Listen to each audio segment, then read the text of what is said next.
पाकिस्तान से सफारती और फौजी महाज पर शिकस्त के बाद भारत के सफारती सतह पर साख बहाली की कोशिश नाकाम हो गई।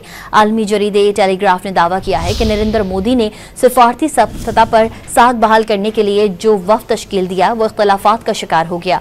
टेलीग्राफ की रिपोर्ट के मुताबिक अपोजिशन जमातों की जानिब से सवाल उठाया गया है कि वफ्द में तमाम जमातों की नुमाइंदगी क्यों नहीं।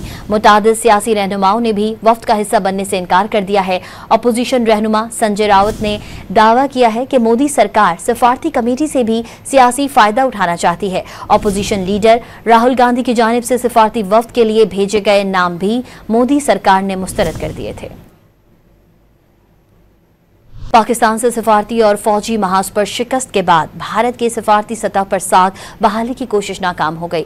आलमी जरीदे टेलीग्राफ ने दावा किया है कि नरेंद्र मोदी ने सफारती सतह पर साख बहाल करने के लिए जो वफ्द तश्कील दिया वो इख्तलाफात का शिकार हो गया। टेलीग्राफ की रिपोर्ट के मुताबिक अपोजिशन जमातों की जानिब से सवाल उठाया गया है कि वफ्द में तमाम जमातों की नुमाइंदगी क्यों नहीं। मुतादिद सियासी रहनुमाओं ने भी वफ्द का हिस्सा बनने से इनकार कर दिया है।